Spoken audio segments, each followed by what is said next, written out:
सिकंदर आजम एक ऐसा नाम जो आज भी दुनिया के सबसे बड़े फातिहीन में याद किया जाता है।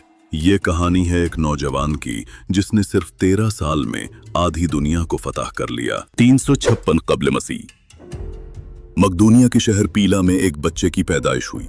उसके वालिद फिलिप बादशाह थे और वालदा ओलंपिस हमेशा कहती थीं, बेटा तुम आम इंसान नहीं, तुम्हारा एक खास मकसद है। बचपन ही से सिकंदर में बहादुरी और होशियारी दिखाई देने लगी। उसे तालीम देने के लिए बुलाया गया दुनिया का सबसे बड़ा फलसफी अरस्तु। जी हाँ, वही अरस्तु जिसने उसे साइंस, सियासत और क़यादत के उसूल सिखाए। बचपन का एक वाकया मशहूर है। एक ताकतवर घोड़ा किसी के काबू में नहीं आ रहा था, लेकिन नन्हे सिकंदर ने गौर किया, घोड़ा धूप की रोशनी से डर रहा है। उसने घोड़े को धूप की मुखालिफ सिमत किया और फौरन काबू पा लिया। यही घोड़ा बुसेफालस सिकंदर का हमेशा का साथी बन गया। फिर वो वक्त आया, सिर्फ 20 साल की उम्र में सिकंदर की जिंदगी बदल गई। उसके वालिद को कत्ल कर दिया गया और यूनान का ताज सिकंदर के सर पर रख दिया गया। लेकिन बादशाह बनना आसान नहीं था। यूनान की कई रियासतों ने बगावत कर दी। हर तरफ बेचैनी और इंतशार फैल गया, मगर सिकंदर ने हिम्मत नहीं हारी। एक एक रियासत को शिकस्त दी। थेबस कदीम यूनान के सबसे बड़े और ताकतवर शहरों में से एक था। ये शहर अक्सर यूनानी सियासत और जंगों में अहम किरदार अदा करता था। सिकंदर के बादशाह बनने के फौरन बाद थेबस ने बगावत कर दी, ये समझते हुए कि एक नौजवान हुक्मरान कमजोर होगा। लेकिन सिकंदर ने बगैर हिचकिचाहट के हमला किया, शहर को मुकम्मल तौर पर तबाह कर दिया और बाकी रियासतों को एक सख्त पैगाम दे दिया।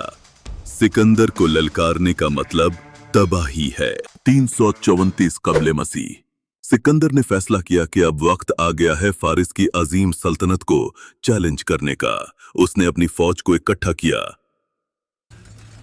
और हमले का आगाज किया। पहला बड़ा मार्का दरियाई ग्रिंग्स के किनारे हुआ। फारस की फौज तादाद में कई गुना ज्यादा थी, लेकिन सिकंदर की शानदार हिकमत अमली और फौजियों की बहादुरी ने पलड़ा पलट दिया। ये जीत सिकंदर की सल्तनत की तौसी की पहली बड़ी कामयाबी साबित हुई। अगले ही साल 333 कब्ल मसीह में तुर्की के इलाके में अस्सस की जंग हुई। ये लड़ाई फैसला कुन थी। फारिस का बादशाह दारा सोम मैदान जंग में शिकस्त के आसार देखते ही अपनी फौज को छोड़कर भाग गया। ये लम्हा फारिस की कमजोरी को जाहिर कर गया और सिकंदर के हौसले मजीद बुलंद हो गए। फिर आया 331 कब्ल मसीह गोगा मेला की जंग, जो तारीख की सबसे मशहूर लड़ाइयों में से एक समझी जाती है। ये लड़ाई फैसला कुन साबित हुई। सिकंदर ने अपनी हिकमत और जुर्रत से फारिस की ताकत को हमेशा के लिए तोड़ दिया और यूं फारसी सल्तनत, जो सदियों तक दुनिया पर हुक्मरानी कर चुकी थी, सिकंदर के कदमों तले आ गई। जब सिकंदर मिस्र पहुंचा तो वहां के लोग उस वक्त फारसी हुक्मरानों से तंग थे और सिकंदर को एक आजाद कराने वाले हीरो के तौर पर देखने लगे। उन्होंने सिकंदर को निजात दहिंदा माना, यहां तक कि फिरौन का लक़ब दिया और उसे खुदा का बेटा कहा, क्योंकि मिस्र में फिरौन को खुदाओं का बेटा समझा जाता था। इसी दौरान सिकंदर ने वहां एक नया शहर बसाया, इस्कंदरिया। बाद में ये शहर इल्म, साइंस और तहजीब का सबसे बड़ा मरकज बन गया, जहां दुनिया भर से लोग इल्म हासिल करने के लिए आते थे। लेकिन सिकंदर का ख्वाब खत्म नहीं हुआ था। वो दुनिया के किनारों तक जाना चाहता था।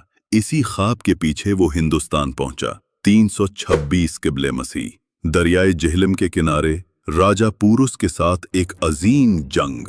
बारिश, कीचड़ और हाथियों के बावजूद सिकंदर ने मैदान मार लिया, लेकिन उसने राजा पुरुष को दोबारा बादशाह बना दिया, क्योंकि वो उसकी बहादुरी से मुतासिर हो चुका था। यहाँ सिकंदर की फौज थक चुकी थी, सिपाही मजीद आगे नहीं जाना चाहते थे।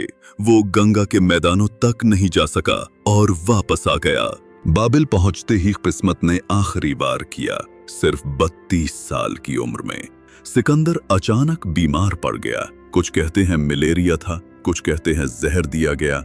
चंद दिन में ही दुनिया सबसे बड़े फातिह से खाली हो गई। सिर्फ 13 साल की बादशाहत में सिकंदर ने एक ऐसी सल्तनत कायम की जो यूनान से मिस्र, फारिस और हिंदुस्तान तक फैली हुई थी। वो बहादुर था, बेहतरीन लीडर था और नाकाबिले शिकस्त हिकमत अमली वाला बादशाह था। सिकंदर मर गया, मगर उसका नाम आज भी जिंदा है। वो हमेशा याद रखा जाएगा तारीख के सबसे बड़े फातिह के तौर पर।